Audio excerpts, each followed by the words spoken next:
Hello traders, welcome to Nifty 50 weekly analysis episode 3. May 4th to May 8th கான Nifty 50 analysis பத்தி இந்த வீடியோல பார்க்கலாம். லாஸ்ட் வீக் நம்ம கொடுத்திருந்த லெவலுக்குள்ளே தான் கம்ப்ளீட்டா மார்க்கெட் டிராவல் ஆயிருந்தது. அந்த லெவல்ஸ் இன்னும் நமக்கு எக்ஸ்பைரி ஆகல. ஸோ அது இன்னும் ஆக்டிவேட்ல இருக்கிறதுனால மேஜரான சப்போர்ட் அண்ட் ரெசிஸ்டன்ஸ் லெவலாக நமக்கு 24,364 அண்ட் சப்போர்ட் லெவல் வந்து 23,722. இது அப்படியே நமக்கு மெயின்டைன் ஆகும்.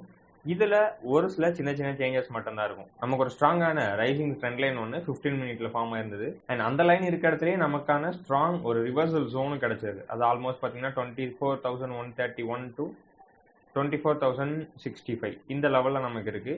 ஸோ இன்கேஸ் மார்க்கெட் இன்னைக்கு மார்னிங் கேப் அப்ல ஓப்பன் ஆகுது அப்படின்னா கீழே வந்து இங்க சப்போர்ட் எடுத்து அப் சைட்ல மூவ் ஆகிறதுக்கு நிறையவே சான்சஸ் இருக்கு. அண்ட் அதே மாதிரி எப்போ நமக்கு இந்த 24,400 கிராஸ் பண்ணி அப் சைடில் மேலே போகுதோ அப்போதான் நமக்கான ப்ராப்பர் புல்லிஷ் என்ட்ரி அங்கே இருக்கும். அண்ட் ப்ராப்பர் புல்லிஷ் பயாஸும் நமக்கு அங்கே இருக்கும். அண்ட் டவுன் சைடில் ஆல்ரெடி நம்ம டெய்லி டைம் ஃப்ரேம் பேஸ் பண்ணி ஒரு சப்போர்ட் லெவல் கொடுத்துருந்தோம். இன்கேஸ் அது பிரேக் ஆகிற பட்சத்தில் நமக்கு ரொம்ப ஸ்ட்ராங்கான சப்போர்ட் லெவல் 23,400.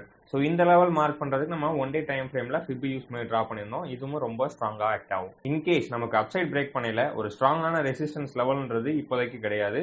24,400 அப்படின்ற லெவலை கிராஸ் பண்ணிருச்சு அப்படின்னா தாராளமா நம்ம வித்தின் 1 வீக்குள்ள 24,800 லெவலை எக்ஸ்பெக்ட் பண்ணலாம். லாஸ்ட் வீக் கம்ப்ளீட்டாவே ஒரு ஜோனுக்குள்ளே இருந்ததுனால இதுல நம்ம எந்த விதமான லெவல்ஸையும் நம்மளால அக்யூமுலேட் பண்ண முடியாது. அதனால இந்த மண்டே டிராவல் ஆகிறத பேஸ் பண்ணி நம்ம நெக்ஸ்ட் அப்டேட் எல்லாத்தையும் நாளைக்கு நம்மளோட டெலிகிராம் சேனல்ல கொடுக்க போறேன். உங்களுக்கு அந்த அப்டேட் எல்லாமே ஆன் டைம்ல வேணும்னு நினைச்சீங்கன்னா உடனே என்னோட டெலிகிராம் சேனல்ல ஜாயின் பண்ணிக்கோங்க. பயோல லிங்க் இருக்கு. See you in the next video.